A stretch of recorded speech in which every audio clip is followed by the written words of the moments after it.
à ceux qui ont disparu il y a quelque temps, ou qui ont souffert dans leur chair, ou qui souffrent encore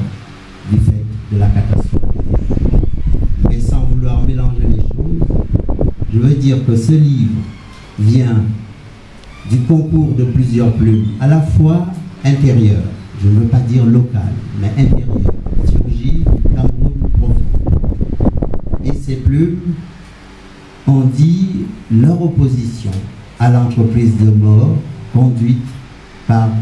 une franchise du crime qui s'appelle Boko Haram. Et d'autres plumes issues de l'extérieur, c'est-à-dire de l'Afrique elle-même. Et ici, je veux rappeler que dans les 15 plumes en colère, il y en a 6 qui sont féminines. Et ce n'est pas une comptabilité pour dire le déséquilibre, mais c'est pour dire combien, à la fois, la contribution des femmes et la contribution des hommes est ici un concours et un indicateur précieux. Et quant aux plumes extérieures, je veux noter celle de Kébir Moustapha Ami, qui a fait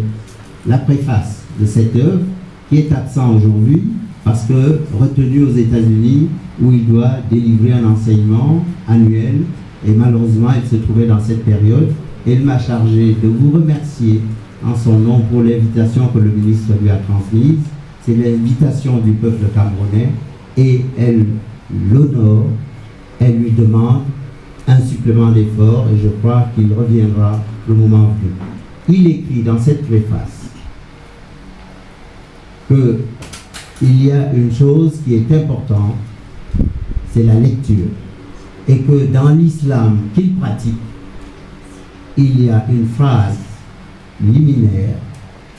qui encadre le reste: lis au nom de ton Dieu. Et cette indication est aujourd'hui celle que tentent de détruire ceux qui se proclament les défenseurs de la parole divine, alors qu'ils ne font qu'une œuvre de destruction. Et c'est contre cette œuvre de destruction que des plumes venues aussi du Mali, et je pense ici à Ousmane Diarra, qui est lui-même poursuivi par les fondamentalistes, et qui nous a offert ici un texte issu de la tragédie que traverse le Mali, et que personnellement il vit parce que pourchassé.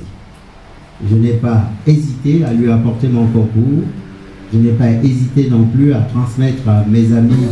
contributeurs le fait que son écrit méritait ici une grande place pour que cet écrit se retrouve ici en Afrique centrale, au cœur de ce qui doit être une espèce de noyau,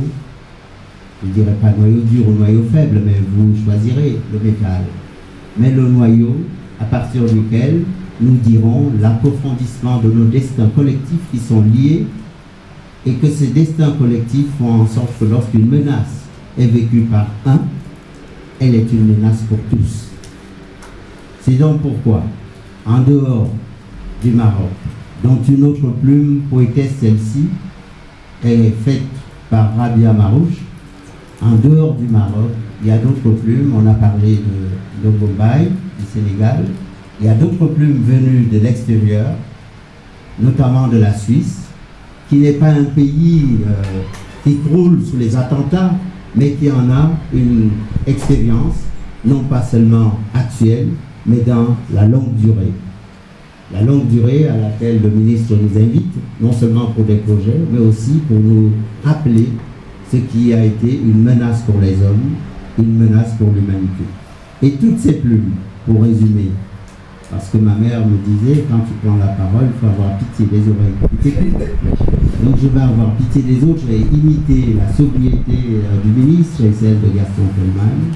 pour vous dire que ce dont il s'agissait, à travers cette contribution contre la nuit des enfants, c'est de manifester notre présence. Et que notre présence au monde, quelles que soient les attaques qu'elle subit, elle ne faiblira pas lorsque nous avons des valeurs pour l'humanité tout entière, et lorsque nous avons la volonté de ne pas baisser la tête et de montrer en permanence que c'est à travers le livre, à travers cet outil qui permet des voyages, qui permet également de nous adosser sur les épaules des géants,